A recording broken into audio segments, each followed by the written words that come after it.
जी, अस्सलाम वालेकुम वरहमतुल्लाह। आप देख रहे हैं मेरा channel the beauty of Pakistan 99।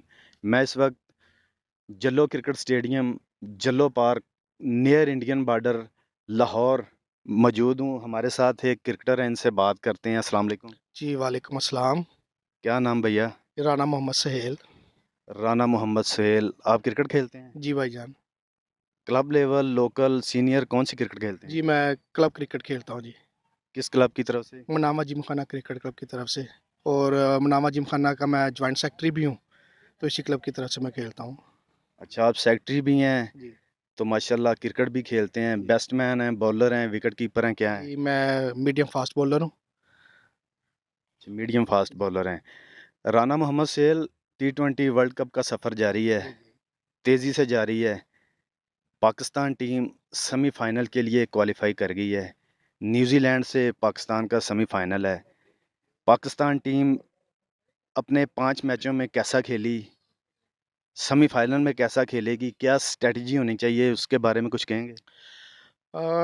Semifinal में जो, अगर मैं अपनी बात करूँ ना, तो जो मोहम्मद हारिस हमारे पास आया है, वो एक बड़ा खुशगवार इजाफा है पाकिस्तानी क्लब में, क्योंकि वो अपनी बिल्कुल नेचुरल गेम खेल रहा है। तो मैं तो यही चाहूँगा कि मोहम्मद हारिस से ओपनिंग करवाई जाए, ताकि जो 6 ओवर का हमारा सर्कल है ना, वो उससे भरपूर फ़ायदा उठाए। क्योंकि वो इस तरह के स्ट्रोक खेलता है कि वो हमें 6 ओवर्स में 50, 60, 70 स्कोर तक दे सकता है। ठीक है?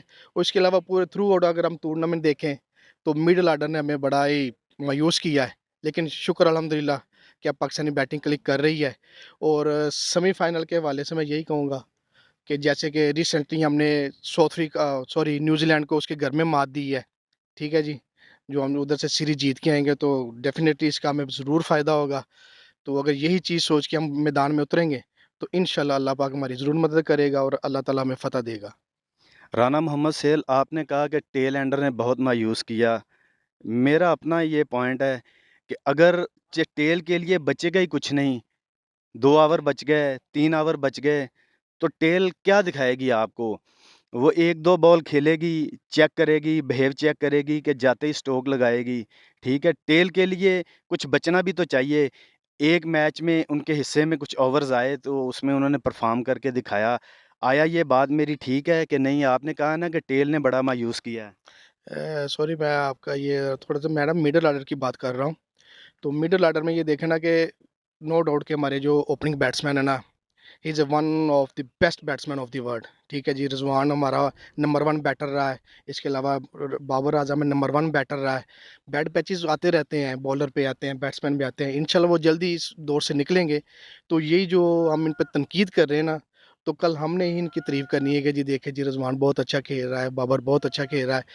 और रही बात कि मिडल ऑर्डर की या टेल एंडर के, बचता कुछ नहीं है। वो देखें ना कि जिस तरह माशाल्लाह रिजवान और बाबर पिछले 3 साल से परफॉर्म कर रहे हैं, तो मैं बिल्कुल आपकी इस बात से मैं कहूँ कि वाक़ई ही टेल अंडर के लिए या मिडल ऑर्डर के लिए कुछ नहीं बचा था, क्योंकि दोनों ही मैच कंप्लीट कर देते थे। ठीक है? लेकिन अभी जो शान मसूद खेल रहा है या वो हो रहा है, वो तो थोड़ा-सा स्लो खेलते हैं। जैसे कल के मैच में हमने देखा है कि बाबर भी थोड़ा-सा स्लो खेला है। ठीक है जी? लेकिन इंशाल्लाह जल्दी इस बैड पैच से ना निकल आएँगे। न्यूज़ीलैंड के खिलाफ आखिरी सवाल है मेरा, अटैकिंग क्रिकेट होनी चाहिए कि डर-डर के, पीछे छुप-छुप के? टी20 सर क्रिकेट ही अटैकिंग है। ठीक है जी? ये जो आपके पहले 6 ओवर है ना, इसमें आपने क्लिक करना है। अगर आपने सर्कल का फ़ायदा उठा लिया, तो वो जो आपके पहले 6 ओवर हैं, पूरे मैच में आपके साथ नहीं मिलेंगे। तो मैं तो यही चाहूँगा कि पहले 6 ओवर में कम से कम पाकिस्तान अगर पहले बैटिंग करता है, तो कम से कम 50 से 60 स्कोर लाज़मी होना चाहिए और विकेट भी सेव करनी चाहिए इनको साथ में।